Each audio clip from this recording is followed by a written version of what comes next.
This is a recording of the talk on the origin of the third tradition, given at the 50th anniversary convention of Alcoholics Anonymous in Montreal in July 1985. The audience is over 1,000 lesbians and gay men. The speaker is Barry L. from New York. Barry passed away 3 weeks after this talk. Would you please help me welcome our first speaker this morning, who is Barry L. from New York.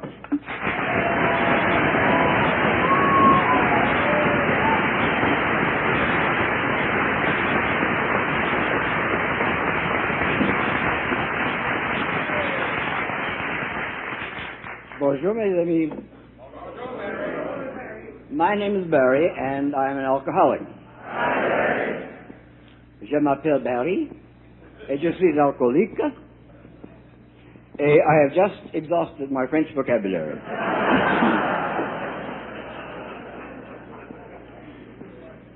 And to me, today, that feels like a stinging character defect, because I do so love this beautiful city and the marvelous hospitality we have been shown.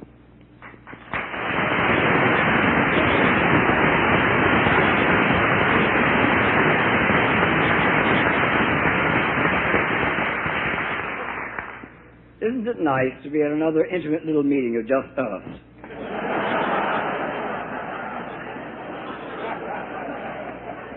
It's a double whammy, you know, not only drunks and Al-Anons, but also my tomboy sisters and my sissy brothers.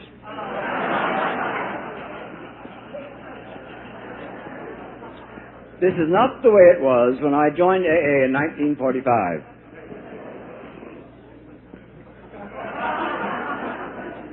We weren't in closets.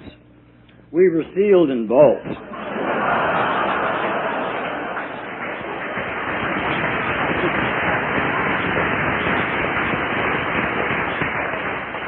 And I'm going to steal a line from another Barry, Sir J.M. Barry. When you go home, ask your grandmother who he was. He wrote a play called Peter Pan. And I've always wanted to say this line, but never before had the chance. Do you believe in fairies?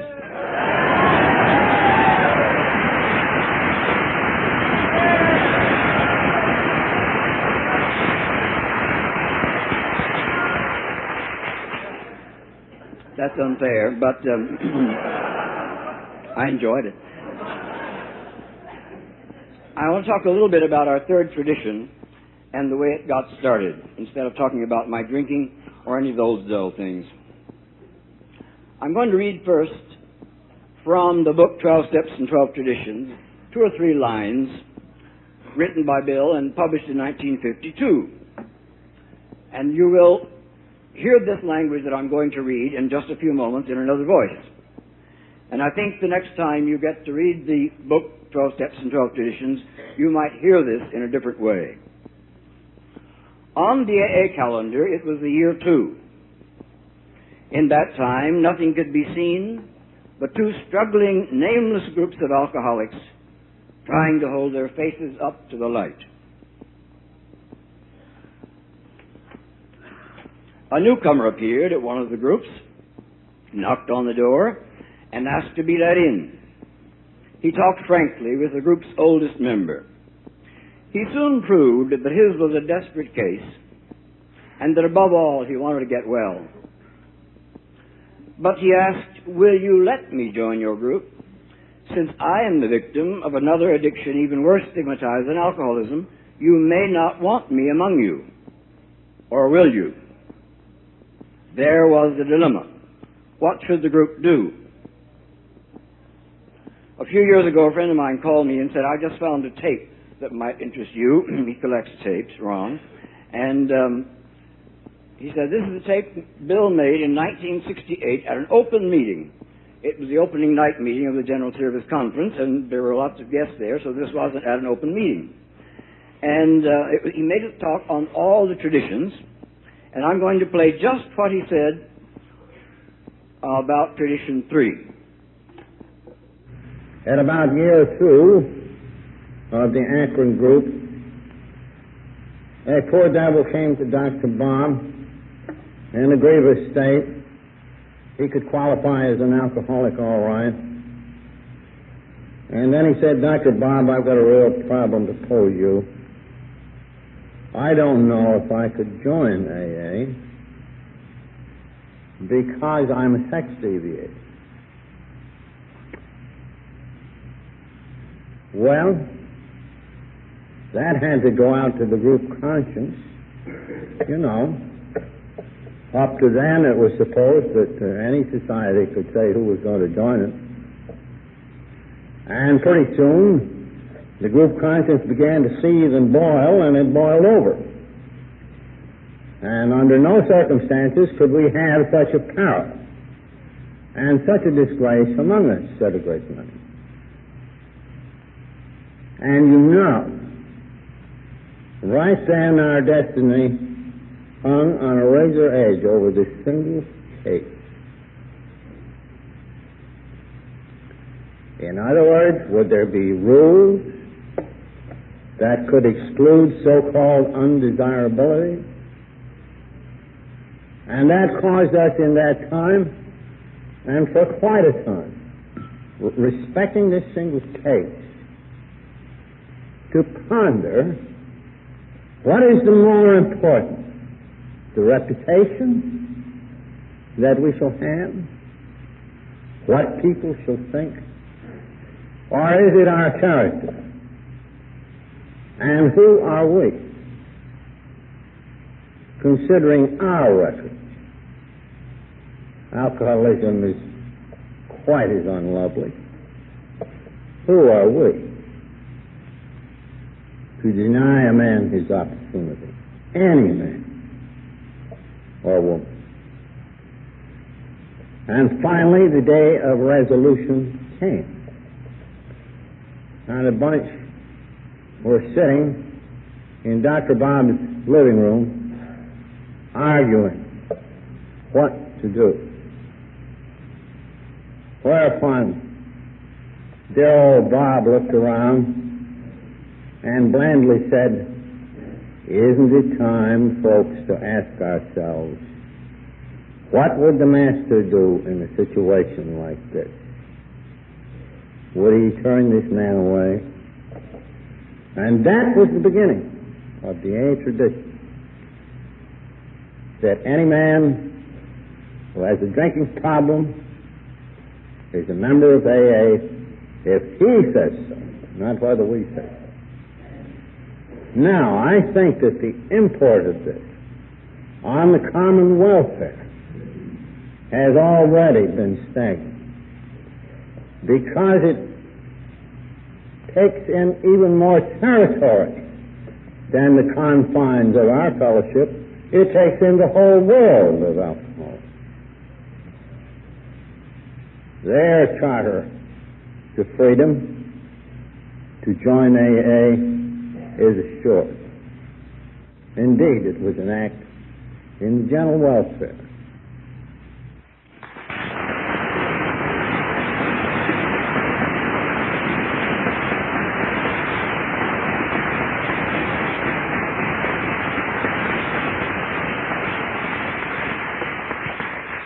There are copies of the transcript of that tape in the International Advisory Council hospitality room in case you want one.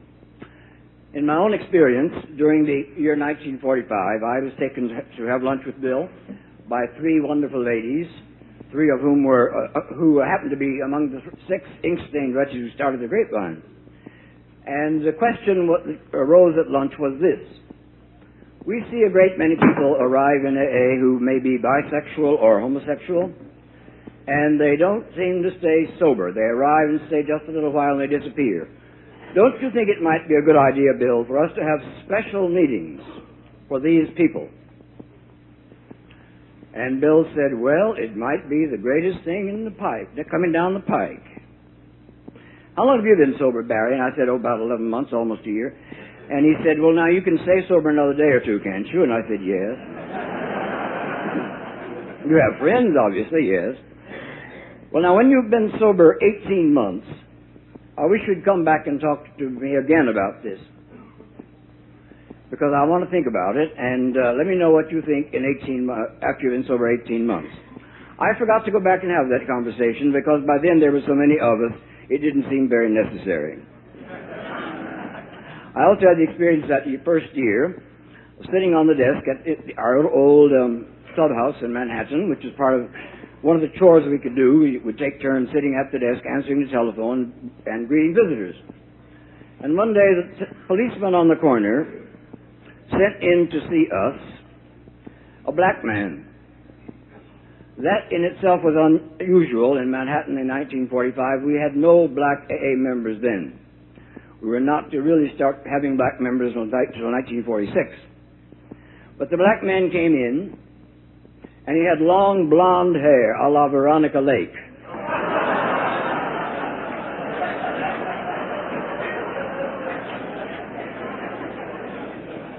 He was also a master cosmetician. He was a wonder with a paintbrush on his face.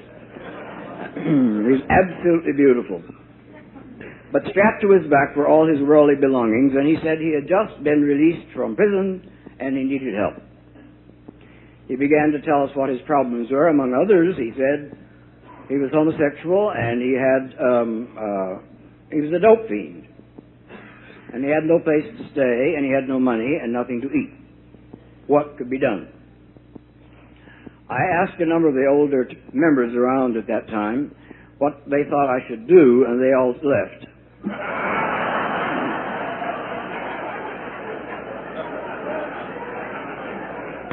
Not all, I shouldn't say that. One dear old soul, a gal named Fanny, stayed and tried very hard to help. But she couldn't get very far. She didn't really know the answer to this, so I said, I'm going to call the person I know has been sober longest. And I put some coffee down for the man and went outside and called Bill and told Bill the story. And I said, we don't know what in the world to do. He needs all kinds of help. And Bill listened for just was quiet for a few moments, and then he said, did you say this man was a drunk? I said, oh, yes. We can all tell that instantly. Bill said, well, I think that's the only question we have any right to ask.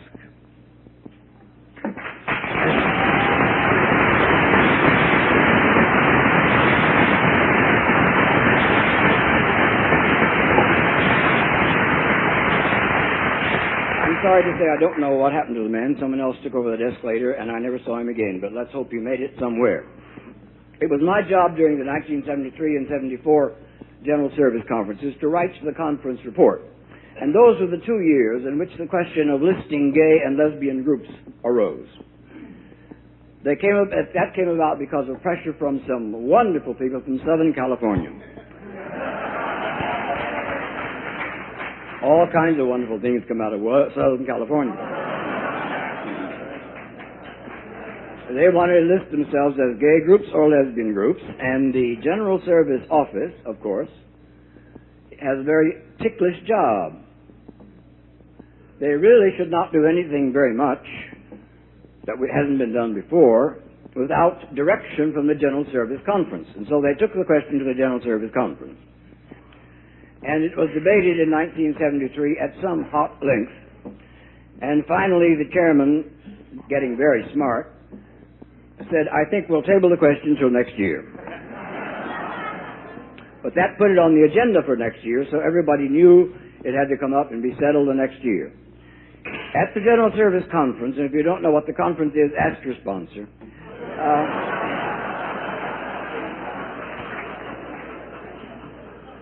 The conference has absolutely no power over any of us, not one bit. It has the power of example, it has some moral authority, but that's all. And the conference does not like to do anything by halves or even by bare majorities. The conference proceeds generally along the lines of almost complete unanimity. So in 1974, the question went back and forth for 2 days and 2 nights. Much of the agenda was wiped out. I remember one man saying, well, if you are going to list the sex deviants, I guess next year you'll list the rapists. And I heard another person say something about, well, if we're going to get this kind of deviant in AA, what other kind of deviant are you going to want to list? The delegate from one of the northern states, or perhaps from a Canadian province, I'm not sure, was a delightful woman, about 3 feet tall, and she went to one of the middle microphones out here on the floor and pulled it down to her mouth and said, "Where I come from, alcoholics are considered deviates."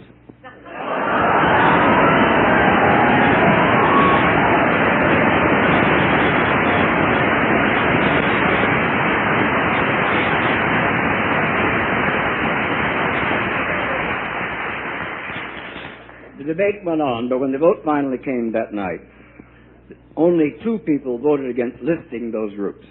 It was almost unanimous. I think it was 129 to 2. And after that, something even better happened. Someone arose and offered this resolution. It is the sense of the conference that no AA group anywhere should ever turn away any member at his first meeting. And that took in all of us. The conference drew a circle bigger in order to include us all. I've also had the fun of getting to write some things for AA, been hired to write some things. One of the things I got to write was a book called Living Sober, and I want you to...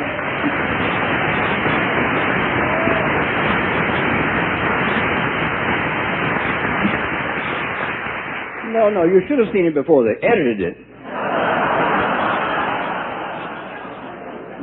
One of my favorite sentences was cut out, only because the editor didn't know what it meant. It said something like, cruising along, looking for love in all the wrong places.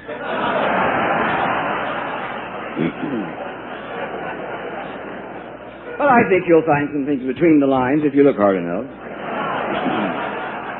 And then in 1976, the conference came up with another bit of pressure.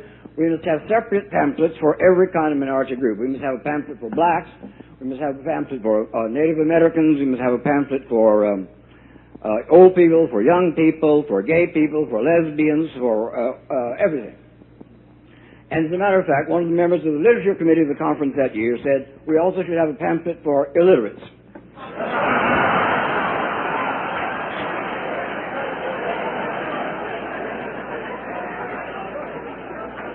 Our fellowship is very broad. I never did find out what language he thought we should write. Well, anyhow. At any rate, they said, now we have to hire somebody to write the pamphlet. And I said, I've been collecting the stories for years. And so we wrote, Do You Think You're Different? And I think that's pretty good.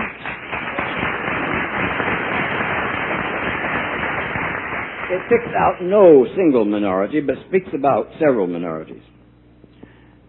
I think this brings up, for me, the fact that the third tradition passes on to us an awesome responsibility.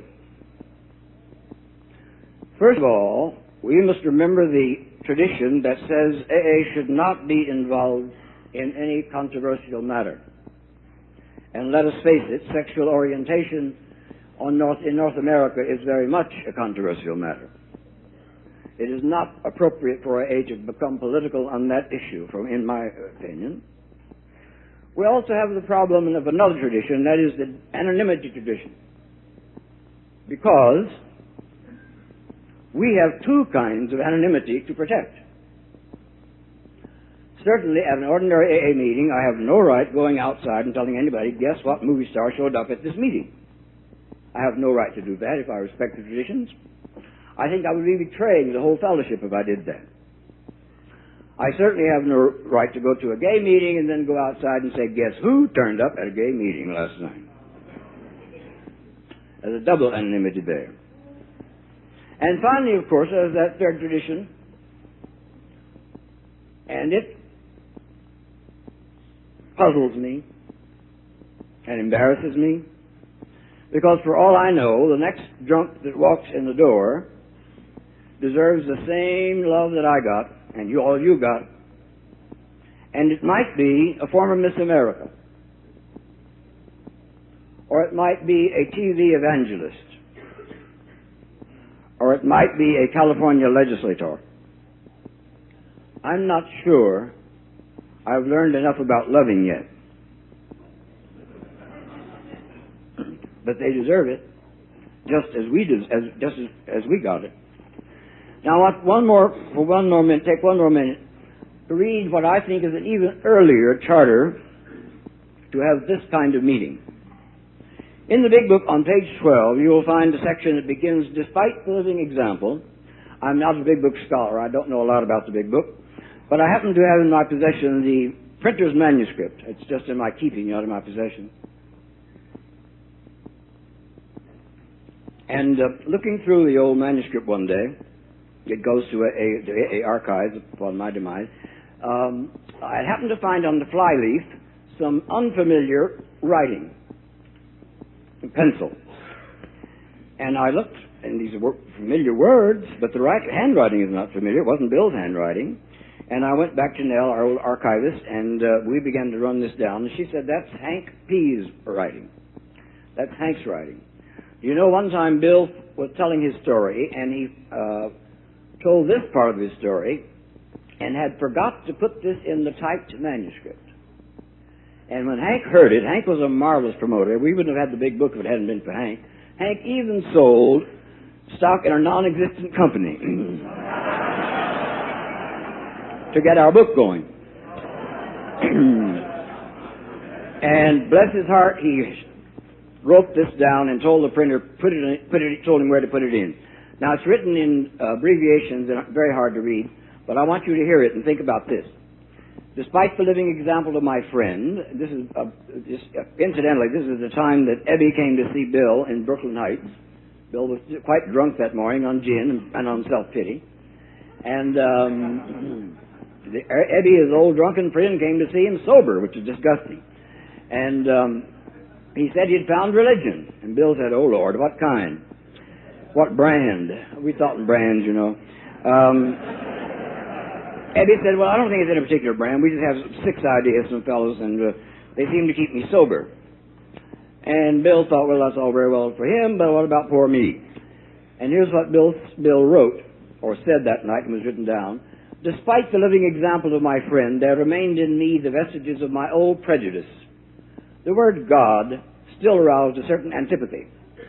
When the thought was expressed that there might be a God personal to me, this feeling was intensified. I didn't like the idea. I could go for such a concept as creative intellect, or universal mind, or spirit of nature, but I rejected the thought of a czar of the heavens, however loving his sway might be. I have since talked to scores of men who felt the same way. My friend suggested what then seemed a novel idea. He said, and you will find this in italics, why don't you choose your own conception of God? Bill said, that statement hit me hard. It melted the icy intellectual mountains in whose shadows I had lived and shivered for many years. I stood in the sunlight at last. It was only a matter of being willing to believe in a power greater than myself. Nothing more was required of me to make my beginning. I saw that growth could start from that point. Upon a foundation of complete willingness, I might build what I saw in my friend. Would I have it? Well, of course I would. I know I'm not the only AA member who, from time to time, young or old, new or sober many years, from time to time has a bad day or wakes up in the middle of the night sobbing and doesn't know why. We all have those days. And I wonder if maybe it would be a good idea to ask myself at that time, how big is my conception of God? Let me ask it this way in behalf of all of us. Is your conception of God powerful enough? Is it forgiving enough? Is it beautiful enough? Is it loving enough? If it has limitations, they're the limitations we put there because it's our own conception. I pray for all of us that power is big enough